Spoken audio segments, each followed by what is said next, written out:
Welcome one and all to the Stock Up Podcast YouTube channel. My name is Alex. I've got a sweet one for you today. We're going to be building Esper Control in Standard.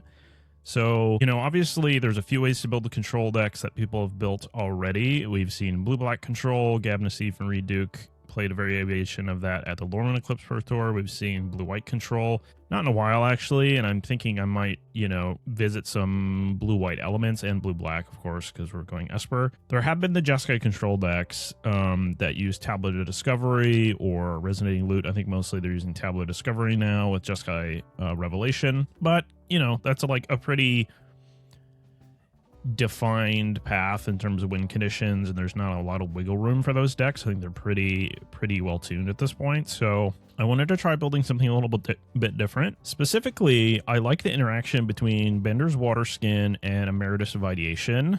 Namely, when you play Bender's Waterskin on turn 3, turn 4 you can play Emeritus of Ideation, and then immediately when you pass your opponent's turn, you'll untap the Bender's Waterskin, and you'll be able to cast the Ancestral Recall right away. So in that way, it kind of lets you get your 6 mana play out on turn 4, which can be really good. That's something the Tablet of Discovery decks do, right? They add 2 mana. And this, this card is actually pretty decent. You can build around it. We're planning on I'm gonna, been thinking about this deck, definitely gonna have a lot of 1 mana interaction is the plan. So that both when we play it on turn 3, we can use it immediately, and then also just throughout the game, it's going to be untapping on an opponent's turn, and we'll have 1 mana available a lot of the time. Emeritus of Ideation is going to be here as the win condition and a lot of the card advantage. That is sort of the benefit of this card, where it's basically like card advantage and finisher wrapped in one. It's similar in that sense to something like Meringue River Regent. I do actually think Meringue River Regent is maybe a little better in a vacuum for control decks. A lot of the time you want to play at instant speed, so doing the instant speed card draw is a lot better. And then when you finally do get around to casting the creature, it's higher impact on the board. That being said, the Emeritus is strong and it has its spots, and like I said, it's particularly good with Bender's Waterskin. So I'm going to give it a try. And then the only other real thought I had was that Bender's Waterskin does add mana of any color. So if you're going to be playing 3 or 4 of these in a deck, your mana is going to allow for splashing. So I think I want to play blue, and I think I want to play with Pest Control, because this is a card that I realized existed when Shuhei Nakamura played his Sultai control deck at Pro Tour Secrets of Strixhaven, and he had this in the sideboard basically as a splash, and I thought it was genius because one of the big problems that control decks have in this format is basically the card Storm Chaser's Talent. Obviously, it's a great card, maybe the best card in Standard, Storm Chaser's Talent. It's really hard for control decks to both build their decks so they can withstand the early onslaught of the otter tokens plus Slickshot show-offs and crabs and whatnot, but then also have enough power in the deck to overpower the late game that Storm Chaser's Talent and Boomerang basics provides. Mostly the only deck that's been able to do it is Jeskai Revelation, because they just fill their deck with 4 Jeskai Revelations and flashbacks or whatever, and just get to a point in the game where they're just casting that over and over again, and that eventually overpowers it. But one of the ways to answer it is Pest Control. Obviously you can use this early if your opponent has a fast start with the otters and whatnot to clean up the board, but then also if you just find it at some point in the game, you can, clear away the otters, clear away maybe their multiple Storm Chaser's Talents, and that really puts a hamper on their late game. So pretty interested in that. This is pretty much all I've got at the moment. I've been thinking about this deck, cards I want to play. Obviously I just said I want to play a lot of 1 mana interaction, so I'm thinking Requiting Hex, probably not 4. I'm thinking Erode, maybe 4 Erode. Erode is not good to cast early, and it's even worse to cast early than Get Lost, because sometimes Get Lost, they don't have the time to do the maps and whatnot. Erode essentially lets them cast a Rampant Growth for free. That being said, Erode's really good late because it's only 1 mana, instant speed, kill any creature, your opponent getting a tap land a lot of times is no big deal. It is probably at its worst, funny enough, I wouldn't even say against a landfall deck, because against a landfall deck, your plan is to kind of remove all the creatures anyways, and then later in the game, giving them a landfall trigger isn't that big of a deal. It's actually worse against Storm Chaser's Talent, because it gives them mana to use all the modes on it and draw a bunch of cards. But Pest Control helps with that a lot, We're going to try that. Maybe just 3. We want Spell Snare, Annul potentially, Duress potentially. These are all good 1 mana interactions. What else is there? We could potentially play something like Opt, I was even thinking. I don't know that this is going to fit because, you know, you kind of want to fit like Consult the Star Charts and stock up in your deck. You don't really have room for something like this. But yeah, even just right here, I like this, you know, sleuth of 1 mana interaction. And then I have to decide, you know, I haven't actually looked at an Esper mana base in Standard in a while. And if you've seen my videos, my deck build videos before, you know that I like looking at a mana base pretty early so I can kind of decide which spells I'm allowed to play, so to speak. The Bender's Waterskin is going to give us a lot of leeway. I think if we really wanted to, like, we could probably play Day of Judgment and, you know, 3 steps ahead, 2 blue, cancel, and like Deadly Cover Up 2 black if we really wanted to. That being said, I think I want to fit in some Hamlets. This is a card that's really strong for control decks, especially ones that don't have room to play like 4 demolition fields. I can just play 1 or 2 of these and you can cover, you know, all of your opponent's Bossing Stays, all your opponent's Mistfire Villages, etc. It's not as strong against specifically Caverner Souls, which Demolition Field kind of helps you mitigate, but I don't plan to have a ton of counter spells in this deck anyways. I don't think they're super great in the format. I think they're getting a little better because they're going to be important to have against the other Jeskai control decks. I expect that deck to be really popular, especially on ladder. And so yeah, I'm going to play Hamlet. And because, by the way, that Jeskai control deck is going to be popular on ladder, we do need to consider our win conditions pretty heavily because just playing 3/5/5 Flying Ward 2s not really going to cut it. They're likely going to play a lot of removal and whatnot to kill it, and then you could just end up decking out. Like if I just had all colored lands and these my only win conditions, that's not quite enough. One ploy that the blue-black control deck used to utilize was playing Deadly Cover Up sort of as a way to remove your opponent's win conditions and maybe protect yours by removing your opponent's interaction. And I think that can make a lot of sense for us. You know, we have the Waterskins, so some of the time we're going to be able to ramp this out on turn 4. So that's, you know, that's this thing's main weakness as compared to something like Day of Judgment. And in that way, it is significantly worse. I mean, you know, having your card cost 1 less is a pretty big deal, especially when it's a sweeper. That being said, we have Pest Control to deal with some of the smaller infestations, you know, of 1-drops and tokens and that and whatnot. So maybe we can get away with like our spot removal, which we have a little bit more of too because we're Esper, our Pest Controls, and then that'll buy us time to find our 5th land for Deadly Cover Up. Because Cover Up does have some benefits that are pretty real.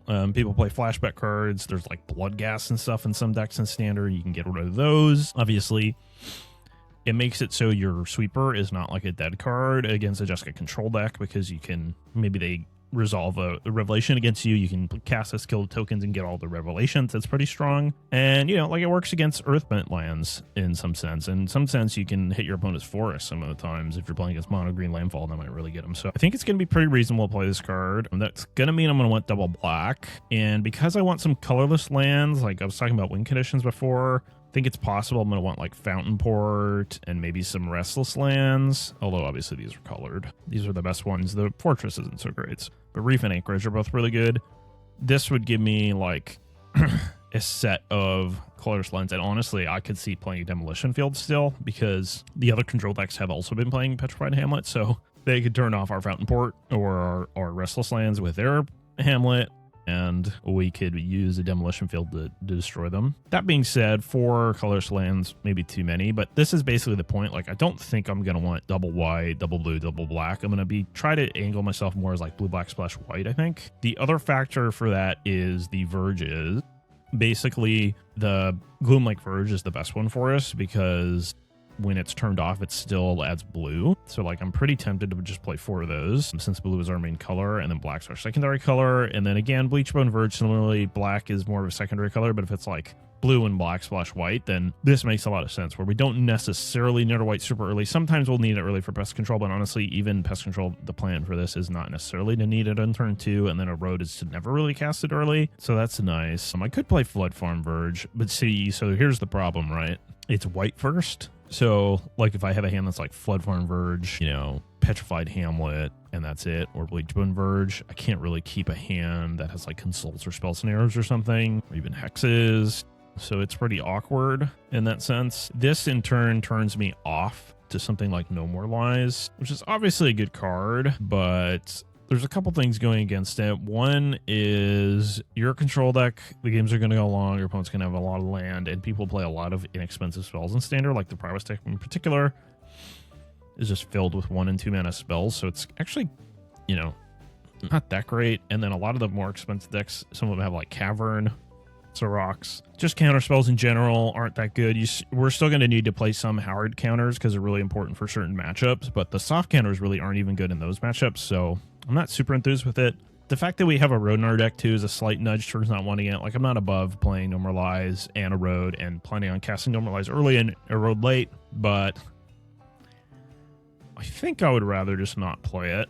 And instead we can focus on hard counters. But so anyways, this is a blue-white card, and this would require a lot of white mana early. So if we just decide not to play it, and, you know, maybe we play Negate, you know, we play a couple of Negates instead. Makes our mana a lot better. So in terms of going back to the mana base, obviously the best dual lands in Standard are still just the shock lands. We're going to want plenty of those. They are, you know, you can only put them into play untapped so many times, so they're in a sense partially like tap lands. They're untap lands when you really need them, which is why they're so good. But ideally you don't want to have a ton because you are going to have to put a good chunk of them into play tapped. In that sense, I kind of don't mind playing like some number of these types of lands, these surveil lands, not in high numbers because they never come into play untapped. But, you know, if you're going to be putting a lot of your lands into play tapped anyways, the surveil's a real benefit. In the same sense, these restless lands are kind of the same way. Like, you might as well be getting a benefit out of some of your lands that are putting in play tap. This gives you like a late game creature, which is pretty strong, but one of the big downsides to them is they don't work well with the verges. Now, this isn't completely true, because if the verges work with your deck in a pleasant way, then honestly, the fact that you both have a verge and you have another dual land, even if the dual land doesn't make the verge into a dual land itself, it's still probably you're going to be okay on your colors. Like, for instance, if you have a blue-white dual land in play and you have a Bleachbone Verge, it doesn't really matter that it's not on because you have all three of your colors. And, you know, kind of same the other way. Like, if you have blue-black, and then this just means you have an island, which is fine. It's not like we're playing the Floodfront Verge where, like, the plains is pretty awkward in our deck. Yeah, I think this is reasonable. 5 tap lands is, like, maybe too many. How many lands is this? This is 25. Probably want to play like 25 and 4. The thing is 25 is actually like a little low because you want the Waterskin to be like a ramp spell, not like a 3-mana land, you know? So potentially we could do like 26 and 4 of these, or maybe like 3 of these and 26 or even 27 land, depending on how many colorless lands we play. Because he playing another island. I guess we don't necessarily need a plains, right? We are going to get eroded some of the time, so it'll be nice to have some basics. Plus basics just work well with these, but we probably don't need a plains. We are pretty splashing. Oh, you know, the other land I'm forgetting is the Biblioplex. So this is a really nice land from Secret Haven. Also, that adds one of any color basically for instants and sorceries, which is most of our deck. So it won't help us get to double blue for Emeritus, but it does help us get to triple blue for Emeritus plus Ancestral Recall. And just in general, it's another thing that can win the game. I would say the creature on this is actually not very good, but the rest of the card is so good that it's acceptable. So yeah, pretty interested in playing that. These are all our lands that don't turn on the verges. How many lands is this? 28, so we'd have to cut one. I mean, if you're going to play a lot of these verges, you really do want a lot of lands that turn them on. This would be 3, 7, 13, so like half our lands. Pretty reasonable. I think this is probably too many colorless lands for a 3-color deck. Like, we do have Pest Control, and we're going to have like Cancel on our deck. So I think I'll cut the Demolition Field. I still want to try 2 Hamlets, I think. Like, maybe one should be in the sideboard. It is mostly like a landfall card. Like, you really want it against landfall. So I could see having like the second one in the sideboard. Yeah, but I mean, it's just good in general in Standard. Like, it doesn't do anything against Izzet. It's pretty much just a waste against them. That's annoying. But there are decks it does things against. So yeah, probably do it like that. And then Restless Reef, honestly, it's like not as good as Restless Anchorage, I would say. And I like the interaction a little bit more of, like, since I'm playing 4 Gloomlake, this gives me some white. I guess having blue-white is not that relevant. 20. Let me count my sources. So this is 19 blue. This is pretty much what I want, because I'm going to have, you know, like Refute or 3 steps ahead in my deck. This is 12 white. That's pretty reasonable because I also have the 3 Bender's Waterskin, so it's kind of like I have 15, and it's just a splash. And then I have 17 black plus the 3 Bender's Waterskin. I definitely don't need that many because there are only real double black cards on 5, and so some of the time we'll have the Bender's Waterskin. So I could see easily going down to like 15 black. I don't really want to cut the swamp, I don't think, though. Though maybe I should. I'm not really going to be eroding my own things, but it turns on both of these lands, whereas Island only turns on Verge. I guess I could stand to have a little more white. It would let me play like Recipes in my sideboard because this doesn't tap for that. So like, what if I cut a Reef for an Anchorage? The other thing is the Demon deck is somewhat popular, and you always want to name Restless Reef with Hamlet against them. So it's like very slightly better to have no Reefs in your deck. Yeah, I don't think that's crazy. 20. Guess I probably just cut one of these black-white lands, huh? Guess if I have 2 Restless Anchorage, I probably don't want Hallowed Fountain, or I don't want Mystical, whatever it's called. So I could cut like a Godless Shrine or a Shadowy Backstreet, 4 tap lands.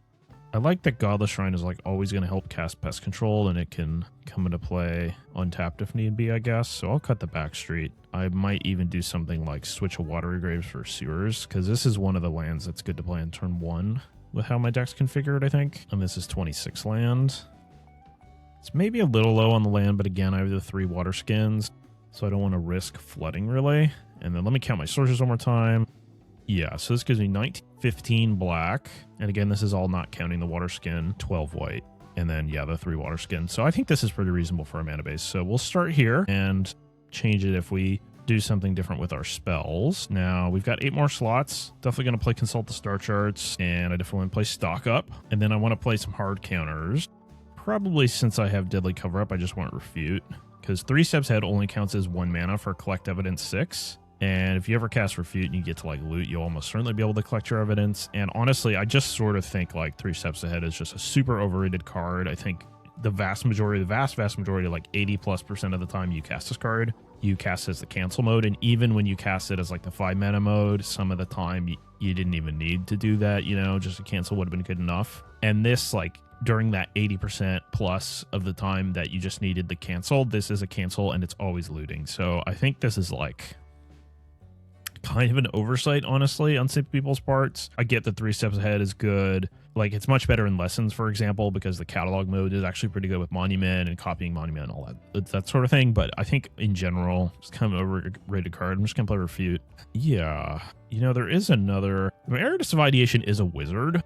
So, like, I wonder if I'm supposed to play this, because actually another card I was thinking of playing was, I think having Planeswalkers in a control deck like this is actually really good, and I don't have any life gain in my deck, and this is actually like a source of life gain, and I just been generally impressed with Ugin, and it works well with the Waterskins, right, because you can both ramp into it, and then once it's in play, any additional Bender's Waterskins can trigger the passive ability to just exile your opponent's permanents. I don't know that I need to.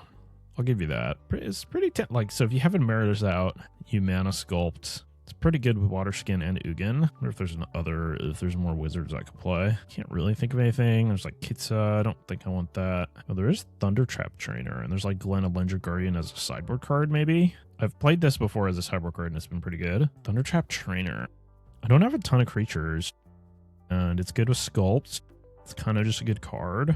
It also, like, this might sound silly, but it gives me something to erode if I need a little extra ramp, or if I have an erode that's not doing anything in my hand.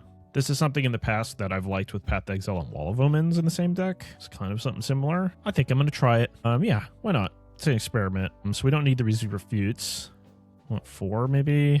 The thing is we do have 26 land and plus 7 creatures. That gives us 33 cards that aren't hits. So that means like 1.7 of the cards that we look at will be available selections. And this is best if it's like a selection, you know? And I don't want to go below 26 lands. That's not acceptable. But like I could play 1 less Emeritus and maybe just 3 trainers. I kind of like this. Mana Sculpt. Yeah. I guess I don't know that I need... Like I could play 3 and 1 Negate. Negate's a lot cheaper. Mana Sculpt's kind of clunky. I have Waterskin I want to tap out for in turn 3 sometimes. Yeah, still stick with 2 Negate or like maybe 1 Annul. But no, I think I want 4 main counters against like Revelations and stuff nowadays. Maybe I'll put Annul in my sideboard. Put Duress in my sideboard. Oh, yeah, we could cut these ops. This is kind of what I thought would happen, or I didn't feel like we really had room for them. I do kind of want to play 2 Ugin. Is that greedy? A little bit greedy. It's so good with Mana Sculpt. It's good with Bender's Waterskin. I'm going to play 2 Ugin. I should maybe just play 1. One card that, like, Blue-White Control always used to play was Elspeth, but I do think Elspeth's a really powerful card. I just don't think it's super well positioned. It's not really good against Izzet. They have, you know, like Prismari Charms and crabs to tap these down, Slickshot Show-Offs to go over the top, and then even against landfall, it's not super good a lot of the time because they have, you know, if you play it minus it, they have Bossing Say. If you play it in plus it, they have Earthbender Ascension for trample. So super strong card that's not well positioned, so I'm just not going to play it. Yeah, I could probably cut like a Pest Control, and I guess if I'm playing Trainer and Waterskin, I could probably cut some stock up. This seems reasonable. Is this enough removal? I've got 3 Erode, 3 Hex, 2 Pest Control, and then like the cover-ups. Probably, and in the sideboard I could play like another Hex, or maybe instead of a Hex I could play a... like there is some black removal I could play. Play the Can't Be Countered removal. Long Goodbye. I kind of like this. Just against Spell Snare, Spell Pierce, and like the Horse. Maybe that's not necessary though, to be honest with you. I just play Hex. I mean, it kills 3. I could play like a Shoot the Sheriff. Why do I want Shoot the Sheriff? What matchup is that even good for? Oh, yeah, I really don't know. I can play Deathmark, that's for sure. All these green decks running around. Flash Freeze, pretty good sideboard card. I could see having like an Erode in my sideboard and for certain matchups, but maybe at that point I just play like the black removal. Like I could play Strategic Betrayal, very nice sideboard card. Can I play Rest in Peace? I've got 4, 7 white sources, 10 with the Waterskin. Not really. So maybe I rely on strategic. Well, I mean, 10 in a game against like Lessons or something where Rest in Peace is really good. Yeah, it's probably still worth playing like 1. Yeah, Flash Freeze. Wouldn't mind like a Disdainful Stroke, right? Maybe a Spell Pierce, actually. I'm thinking of like, you know, control matchups. Got my Flash Freezes for... Kind of works against Revelation. You bring against the Revelation decks, and then also Mono Green. Glenelendra Guardian. Maybe just one of those. I do want some Wan-Shi Tongs in my sideboard. It's nice that it's good against landfall, and then it's kind of like a good just sideboard threat. Control matchups and whatnot. Given it as Flash, probably want a second Duress at least. Oh, there's Outrageous Robbery. I probably don't need this, but with all the Jessica Control decks going around, I'll give it a shot. Yeah, I probably should have a Hex, right? But at that point, yeah, I'm going to try the Long Goodbye. Why not? It's really good against Horse. And then I wouldn't mind a 3rd Pest Control, I think. Storm Chaser's Talent decks. And then I think 3 Deadly Cover-Ups enough with my spell removal and whatnot. If I were to... I could see like playing maybe the 3rd Deadly Cover-Up in the sideboard, and then one of the, like a spot removal spell on the main deck just to make my deck a little leaner. That being said, I like that this is a live matchup in like the control match, or a live card in the control matchups. So yeah, okay. Almost certainly this is not where the deck's gonna end up. Almost like every time I build a control deck, especially when it's like from scratch like this, I almost always end up changing a few slots. Like for instance, I kind of want more 1-mana cards. I could see playing like a Spell Piercer and all in the main, but we're going to try this for now. So stay tuned tomorrow. I'm going to be running this through either a standard event. That's probably what I'm going to do. I'm going to do a standard event so I can grind some QPs. Maybe I'll run it through the Mythic Ladder or something. So stay tuned for that, and I'll make changes as we play if there's something really jarring, like if these Thundertrap Trainers are terrible, or if Mana Sculpt's really good and we want more, that sort of thing. So thanks for watching. We'll see you next time.